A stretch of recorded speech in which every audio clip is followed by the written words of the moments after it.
Hello everyone, आइए हम लोग शुरू करते हैं आज बहुत ही मोस्ट इम्पॉर्टेंट टॉपिक ईथर तथा हैलोजन अम्ल से अपक्रिया। तो जैसा कि मैंने आपको नाभिक स्नेही प्रतिस्थापन अपक्रिया के 3 उदाहरण मैंने आपको बता दिए हैं और उसके बाद हमने आपको स्पेशल पॉइंट में 6 स्पेशल पॉइंट आपको कराए हैं। अब हम नाभिक स्नेही प्रतिस्थापन अपक्रिया का ये जो उदाहरण ले रहे हैं, उदाहरण नंबर 4, जो कि इम्पॉर्टेंट है। आइए इसको सीखते हैं आखिर ये है क्या। तो यहाँ पर आप देखें हमारी हेडिंग है ईथर तथा हैलोजन अम्ल से अपक्रियाएं। तो ईथर क्या होंगे? ईथर ROR डैश ये हम, और हैलोजन क्या है? HX। तो ये हैलोजन अम्ल क्या है? HX को हम क्या कहते हैं? हैलोजन अम्ल। और इनकी अपक्रियाएं कैसी होंगी? आइए हम इन पे चर्चा करते हैं। तो सबसे पहला पॉइंट हम लेंगे यहाँ पर, यदि HX क्या है? हैलोजन अम्ल। यदि हैलोजन अम्ल ठंडा हो तो हम इसकी क्रिया करा रहे हैं किससे? ईथर से। तो ईथर हम यहाँ पे लिखेंगे। तो हमारे पास ईथर है ROR डैश, ये हमारे पास एक ईथर है। हमने इसकी क्रिया किससे करा दी? HX से करा दी। और HX कैसा है? ठंडा है। तो क्या बनेगा? तो देखिए आपको मैं तरीका जो सिखा रहा हूँ इसी तरीके से आप काम करिए। क्या करेंगे आप? HX यहाँ लिखा हुआ है, आपको ये बॉन्ड तोड़ देना है और यहाँ पर H, यहाँ पर X, ये आपको लिखना है। तो क्या बनेगा? ROH R dash X। कहने का मतलब मेरा क्या है कि जहाँ पे ऑक्सीजन है वहाँ पे आप H रखेंगे और R डैश के पास क्या रखेंगे? X, और ये दोनों बॉन्ड आप यहाँ पे तोड़ देंगे। तो क्या मिलेगा आपके पास? ROH एल्कोहल बनेगा plus R dash X plus क्या बना? Alkyl halide. ये आपको मिल गया। तो जब आप ठंडा HX लेंगे तो आपको ये काम करना है। अब देखिए यहाँ पर हम दूसरा पॉइंट ले रहे हैं, यदि HX मतलब हैलोजन अम्ल गर्म हो अथवा हम कहेंगे आधिक्य में हो, गर्म हो अथवा आधिक्य में हो। तो यहाँ पे देखिए क्या होगा, ये हमारी हेडिंग है। अब देखिए हमारे पास तो क्या है? ईथर है ROR डैश, ये हमारे पास ईथर है। हम इसकी क्रिया किससे करा रहे हैं? हैलोजन अम्ल से करा रहे हैं। तो यहाँ पर देखिए क्या होगा, यहाँ पर जब आप यहाँ पर जो हैलोजन है वो गर्म ले रहे हैं या अधिक में ले रहे हैं तो क्या करेंगे आप देखिए, यहाँ पर आपको हमेशा याद रखना है कि यहाँ पर हम 2 मोल लेंगे और इसको लिखेंगे कैसे? देखो, एक H हम यहाँ लिखेंगे, एक X यहाँ लिखेंगे, फिर एक H यहाँ, एक X इधर लिखेंगे। यहाँ से आपको क्या निकालना है? H2O। तो क्या बनेगा? देखो RX बनेगा। क्या बनेगा? RX plus H2O। क्या बना? H2O बना प्लस R डैश X। क्या बना? R dash X। यहाँ पर ध्यान दीजिए कि गर्म हो अथवा आधिक्य में हो तो हमारे पास कोई दिक्कत नहीं होती है, बस हमें यह HX इधर लिखकर H2O को यहाँ से बाहर निकाल देना है और बनेगा क्या? RX R dash X। तो ये बहुत ही इजी रिएक्शन है ये। अब हम बात करेंगे इसमें कुछ उदाहरण की, किसका उदाहरण लेकर हम बात करेंगे और आगे ये भी आपको सिखाएंगे कि यहाँ पर जो ठंडा वाला केस है ये थोड़ा सा हम कहेंगे ध्यान देने वाली यहाँ पे बात होगी, क्योंकि यहाँ पर आप देख रहे हैं कि HX हमने ऐसा लिखा है तो क्या बना? R डैश X बना, ROH यहाँ पे बना। आप ऐसा भी कह सकते हैं कि सर हम इसको ऐसा नहीं लिख सकते, मैं आपको यहाँ करके दिखा रहा हूँ ROR डैश, ये हमारे पास है। आप ऐसा भी कर सकते सर, एक H हम यहाँ लिखेंगे, एक X यहाँ लिखेंगे और ये वाला बॉन्ड तोड़ेंगे तो बनेगा क्या? बनेगा RX plus R dash OH। ऐसा भी तो हो सकता है, आप ये हमसे क्रॉस क्वेश्चन कर सकते हैं। तो हम कहेंगे हाँ बिल्कुल हो सकता है। लेकिन अब हमारे पास फिर वही क्वेश्चन आ गया कि सर कब हम R डैश के साथ लेंगे x को, और कब हम r के साथ लेंगे x को, हमको पता कैसे चलेगा। अभी मैं आपको इंपॉर्टेंट पॉइंट में इसको सिखाऊंगा, और वहां पे हम 5 केसेस आपको सिखाएंगे, 5 केस लेकर आपको सिखाएंगे कि हर एक पर्टिकुलर केस में क्या आप करेंगे। साथ ही मैं आपको जो दूसरा पॉइंट पढ़ा दिया हूं, ये बी वाला पॉइंट, ये तो बिल्कुल कंफर्म, इसमें कोई दिक्कत ही नहीं है, क्योंकि भाई x r के साथ भी जा रहा है और x r डैश के साथ भी जा रहा है। x जो हैलाइड r के साथ भी जाएगा और r डैश के साथ भी जाएगा, तो कोई दिक्कत इसमें नहीं है। तो ये आपका HX यदि गर्म है तो कोई दिक्कत नहीं है, HX करके H2O को बाहर निकालना है, RX R डैश X ये आपको मिल जाएगा, इसमें कोई प्रॉब्लम नहीं है। प्रॉब्लम है किसमें, जब HX ठंडा होगा तो यहाँ पर आप देखें कि हम X को R के साथ ले जाएं या R डैश के साथ, तो R डैश के साथ ले जाएं या R के साथ ले जाएं, ये हम पता कैसे करेंगे, उसके लिए हम आपको पढ़ना पड़ेगा। तो आगे हम आपको इंपॉर्टेंट पॉइंट में सिखाएंगे। सबसे पहले कुछ उदाहरण आप देखिए।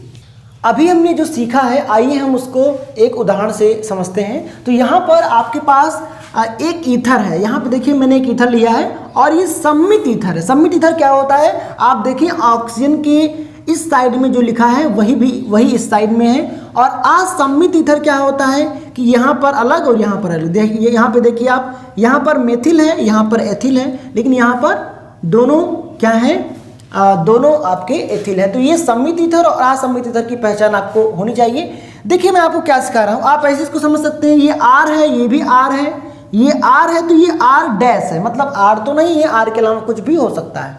तो यहाँ पे आप देखें सम्मित ईथर की अगर मैं बात करूं, तो अगर हमने इसकी क्रिया किससे करा दी, HX से करा दी, हैलोजन अम्ल से करा दी, तो और वो भी हैलोजन अम्ल कैसा है, कोल्ड है, ठंडा है, तो क्या बनेगा। तो यहाँ पे आप देखिए हमने क्या किया, हमने किया H यहाँ लिखा, यहाँ पे X लिखा और ये वाला बॉन्ड तोड़ दिया, तो क्या बनेगा देखो, C2H5 और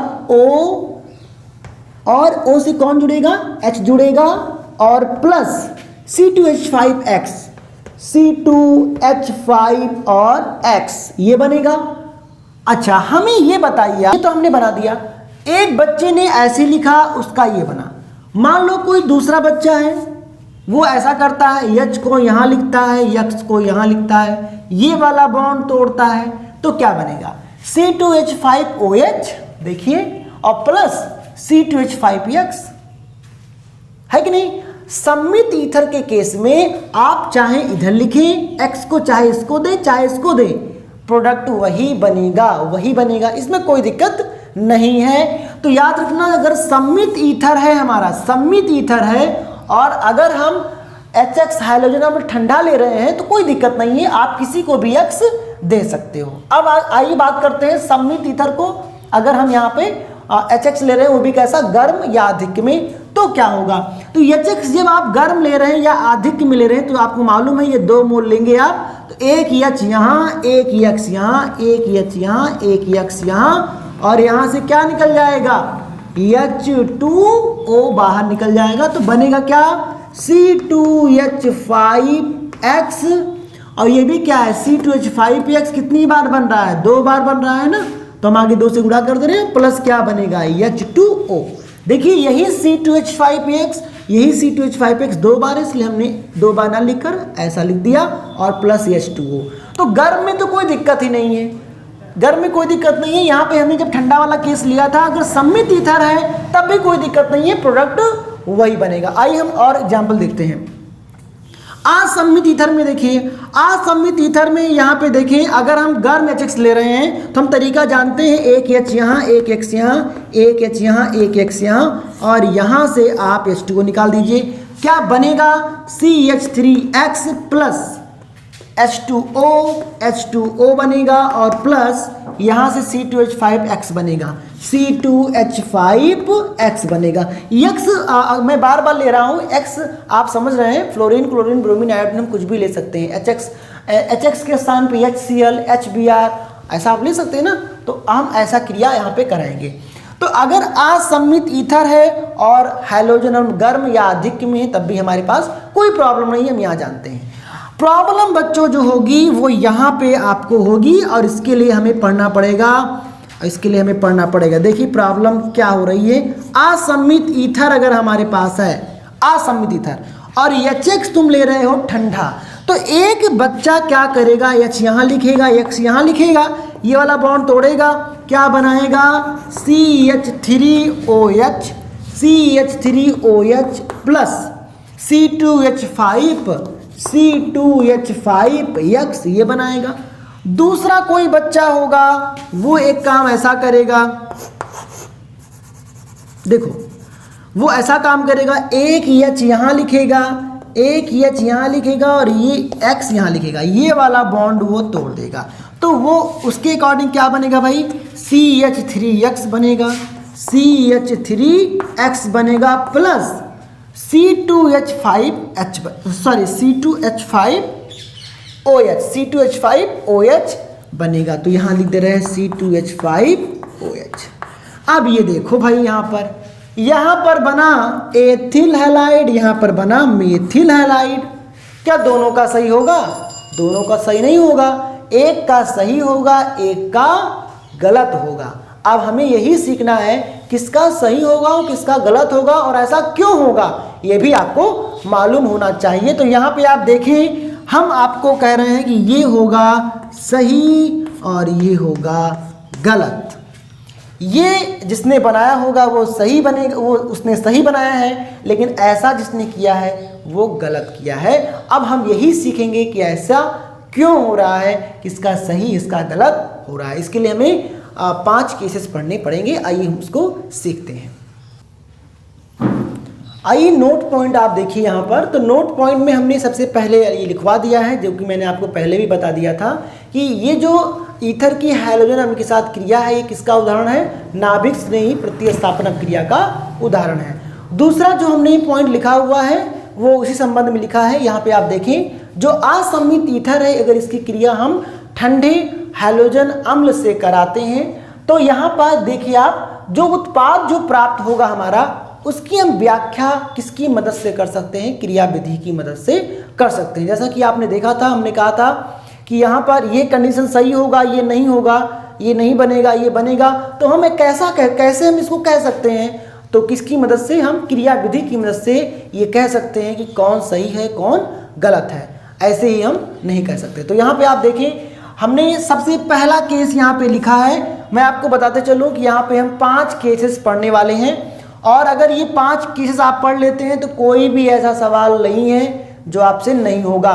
तो यहाँ पे आप देखें, केस फर्स्ट में, यदि ईथर में 1 डिग्री या 2 डिग्री एल्किल समूह उपस्थित हो तो हैलोजन परमाणु अथवा हम कहें नाभिक स्नेही छोटे एल्किल समूह के साथ जुड़ता है, छोटे एल्किल समूह के साथ जुड़ता है। यदि ईथर में 1 डिग्री या 2 डिग्री एल्किल समूह हो तो हम कहेंगे जो नाभिक स्नेही है या हम कहें यक्स है, वो छोटे एल्किल समूह के साथ जुड़ता है।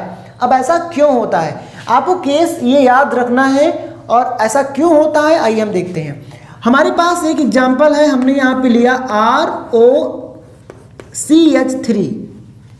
यहाँ पर जो R है इसके बारे में मुझे जानकारी है कि या तो ये 1 डिग्री का होगा या तो ये 2 डिग्री का होगा। ठीक है, ये जो एल्किल समूह यहाँ पे है या तो 1 डिग्री का या 2 डिग्री का। हम इसकी क्रिया किससे करा रहे हैं, ठंडे HX से करा रहे हैं। गर्म से तो कोई मतलब नहीं है, हम ठंडे के लिए बात कर रहे हैं। जब हम ठंडे HX से कराएंगे तो होगा क्या, यहाँ पे आप देखिए, यहाँ पर जो क्रिया होगी वो होगी SN2। कौन सी क्रिया होगी यहाँ पर, SN2। और आपको मालूम है कि 1 डिग्री और होगा तो जो मैकेनिज्म यहाँ पे होगा वो क्या होगा, SN2।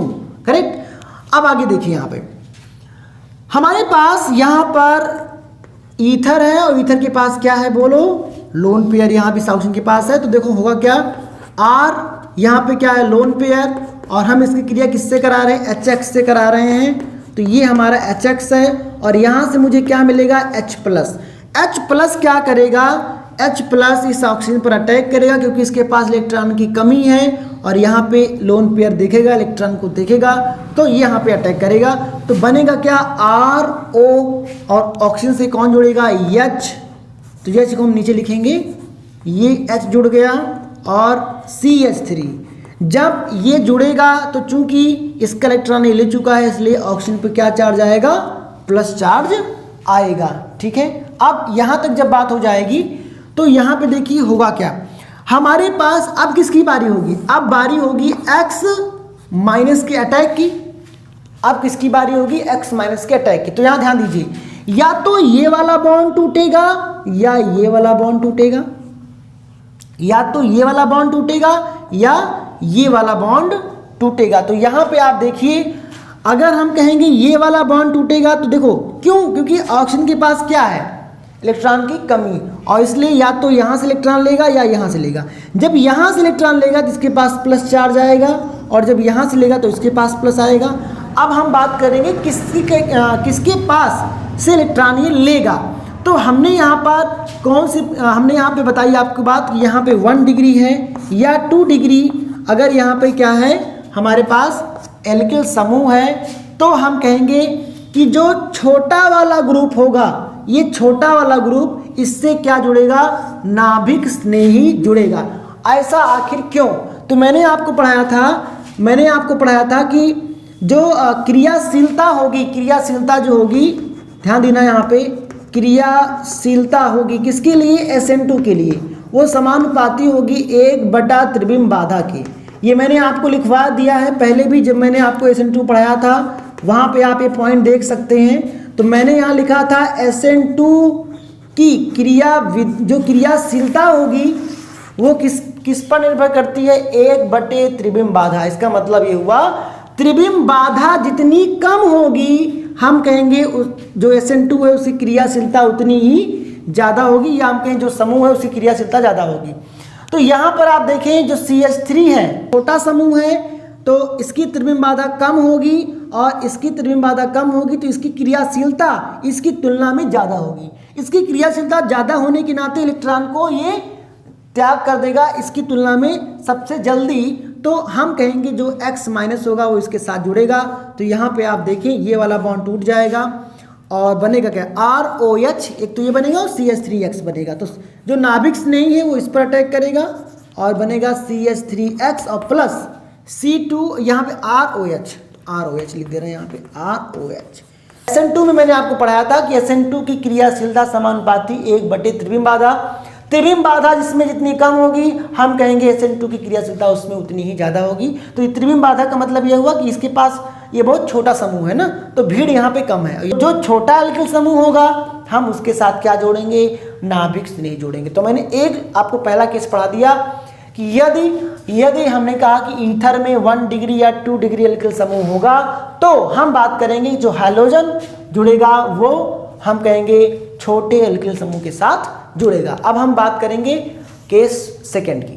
सेकंड क्या है, जरा देखिए, यदि ईथर में 3 डिग्री एल्किल समूह उपस्थित होगा तो जो हैलोजन परमाणु या हम के नाभिक स्नेही है वो बड़े एल्किल समूह के साथ जुड़ेगा, बड़े एल्किल समूह के साथ जुड़ेगा हैलोजन परमाणु या हम के नाभिक स्नेही, यदि ईथर में 3 डिग्री एल्किल समूह उपस्थित होगा। आइए हम इसको समझते हैं। हमारे पास RO यहाँ पर CH3 था और ये कितने डिग्री का है, 3 डिग्री का, और हम बात करेंगे यहाँ पर, हम बात करेंगे इसकी क्रिया हम किससे करा रहे हैं, HX से, जो कि ठंडा है।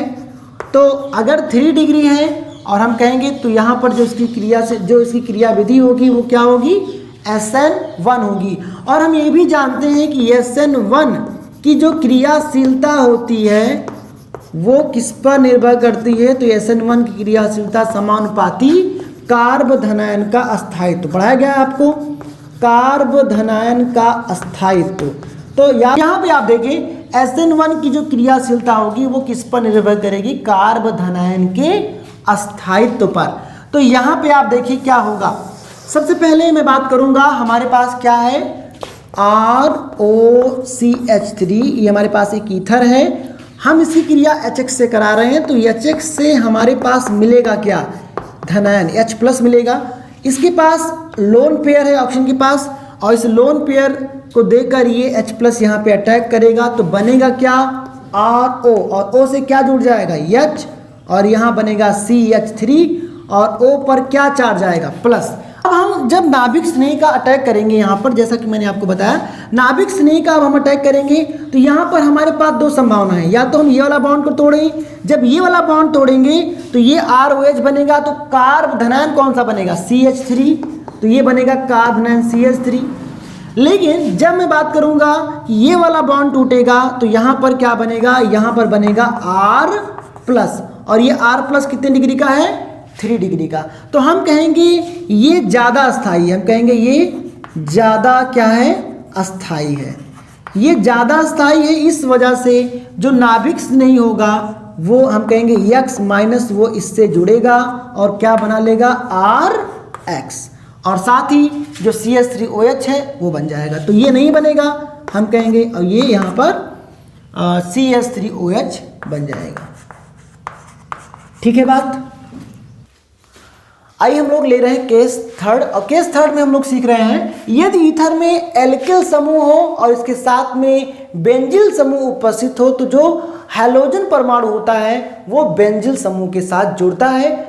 ऐसा क्यों होता है, आइए देखें। हमारे पास ये एक ईथर है, ये एक ईथर है, इसमें ये रहा एल्किल समूह और ये है बेंजिल समूह। तो यहाँ पे ध्यान देना, या तो हो सकता है कि ये वाला बॉन्ड टूटे, यहाँ पे X जुड़े, या हो सकता है ये वाला बॉन्ड टूटे और X यहाँ पे जुड़े।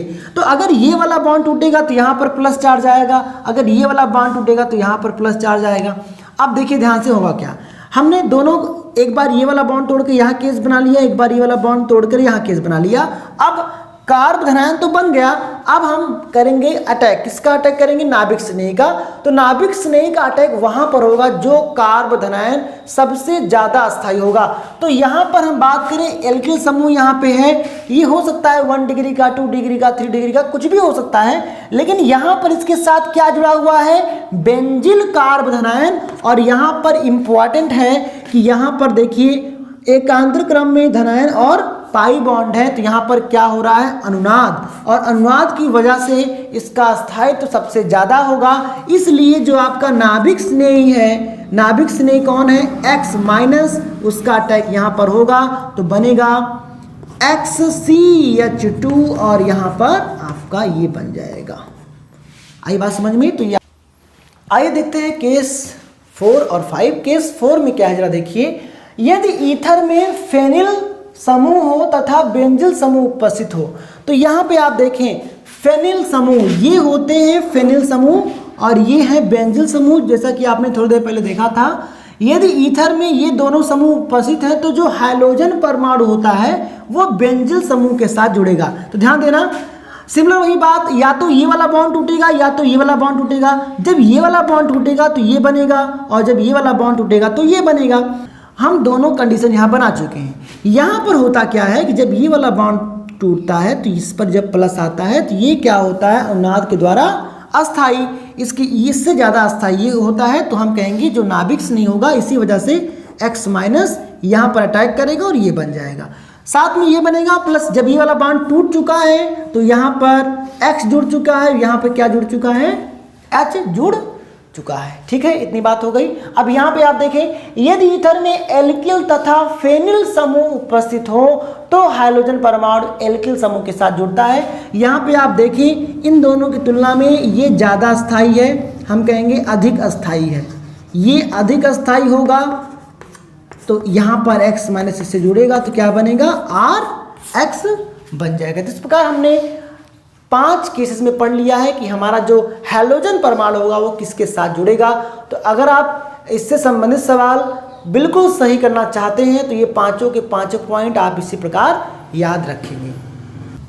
आइए हम लोग जो आज सीख चुके हैं उस पर कुछ सवाल करते हैं और अच्छे से क्लियर हो जाएगी बात। यहाँ पे आप देखिए सवाल हम कैसे करेंगे। यहाँ पे हमने क्या लिया है, सभी में हम किससे क्रिया करा रहे हैं, HI से करा रहे हैं, मतलब ये हाइड्रोजन अम्ल है, HX है। तो HI सब में है और सब में क्या लिखा है, कोल्ड लिखा हुआ है। ध्यान दीजिएगा, हमारे पास ये एक ईथर है, यहाँ पे बताइए कितने डिग्री का बन रहा है, 1 डिग्री का। आप ऐसा देखिए कितने डिग्री का बन रहा है, 1 डिग्री का। तो 1 डिग्री का अगर ये है तो जो X जुड़ेगा, सॉरी X का मतलब यहाँ पे क्या है, आयोडीन। तो जो आयोडीन परमाणु जुड़ेगा वो कहाँ जुड़ता है, जब 1 डिग्री या 2 डिग्री होते हैं तो छोटे वाले एल्किल समूह पर। तो बताइए इन दोनों में छोटा कौन है, ये वाला। तो जो I होगा यहाँ जुड़ेगा, मतलब CH3I+ यहाँ पे क्या बना, CH3CH2OH। भाई आई यहाँ जोड़ दीजिए, बाकी बचा H यहाँ जोड़ दीजिए। अब यहाँ पे दूसरे सवाल पे आ जाइए, बताइए ये कितने डिग्री का है, 2 डिग्री का। तो अगर 2 डिग्री का है तो जो आई जुड़ेगा वो छोटे वाले पर जुड़ेगा ना, तो क्या बनेगा भाई, CH3I प्लस, बाकी सब कुछ लिख दीजिएगा, CH3 और यहाँ पे क्या जुड़ जाएगा, O के साथ H। चलो यहाँ पे आ जाओ, यहाँ बताओ ये कितने डिग्री का है, 2 डिग्री का। तो अगर 2 डिग्री है तो इससे तो कहाँ जुड़ेगा, छोटे वाले पे, तो ये छोटा वाला हो जाएगा इसकी तुलना में। तो यहाँ बनेगा CH3CH2I प्लस, बाकी आप ही लिख दीजिएगा CH3CH3OH। अब यहाँ पे आप देखें, यहाँ पर आप देखिए कितने डिग्री का है, 3 डिग्री का। और जब 3 डिग्री का है, जब 3 डिग्री का बनता है तो बताइए 3 डिग्री का एल्किल समूह अगर है तो आपको जो x जोड़ना है वो छोटे पे जोड़ना है कि बड़े पे जोड़ना है, तो बड़े पे जोड़ना है। तो इस बार यहाँ जुड़ेगा, क्या बनेगा, CH3 यहाँ पर CH3 और इससे क्या जुड़ जाएगा बोलो, I। यहाँ पे आपने देखा कि हम x कहाँ जोड़ेंगे, यहाँ पर, बाकी बचा क्या, CH3OH, उसको आप यहाँ कर दीजिए, जो H है वो यहाँ जोड़ेंगे। आप देखिए H यहाँ जुड़ रहा है, I यहाँ जुड़ रहा है, यहाँ पे देखिए I जुड़ रहा है, यहाँ पे H जुड़ रहा है, और यहाँ पे आप देखें यहाँ पर I यहाँ पर H, यहाँ पे भी देखें यहाँ पर I यहाँ पर H। सही है बात। तो आप ये देखें अगर 1 डिग्री या 2 डिग्री है तो छोटे पर, अगर 3 डिग्री है तो बड़े पर क्या जुड़ेगा, हैलोजन परमाणु। आइए कुछ सवाल और करते हैं। आइए हम लोग कुछ सवाल और करते हैं। यहाँ पे आप देखें, हमने लास्ट केस में पढ़ाया था, केस 5 में पढ़ाया था, यदि आपके पास फेनिल हो और एल्किल हो तो आपको जो हैलोजन परमाणु है उसको कहाँ पे जोड़ना होता है, एल्किल पर जोड़ना होता है। तो यहाँ पे आप ऐसे जोड़ देंगे। साथ ही मैं बात करूँ आपके लिए कि यहाँ पे आप देखें सेकंड वाले केस में, तो इसमें क्या बन जाएगा, इसमें क्या बन जाएगा देखिए, तो इसमें कुछ ऐसा बन जाएगा OH प्लस CH3I। तो यहाँ पे आप देखें ये हमेशा हमको हमेशा ये बनाना चाहिए, तो ये बन रहा है, बिल्कुल हमारा सही है। यहाँ पे आप देखें ये बेंजीन है और यहाँ पर होगा CH3, यहाँ पे इसको करेक्ट कर लीजिए, यहाँ पर CH3 होगा। तो यहाँ पे आप देखिए ये बेंजीन है, तो आपको जो आयोडीन को जोड़ना है वो बेंजीन पे जोड़ना है। याद करिए आपको मैंने पढ़ाया था, जब बेंजीन समूह और एल्किल समूह हो तो आपको कहाँ पे जोड़ना होता है, बेंजीन पर। तो यहाँ पर हम जो आयोडीन होगा वो हम यहाँ पे जोड़ेंगे, CH2 यहाँ पे जोड़ेगा आयोडीन, मतलब यहाँ पे लिखेंगे I।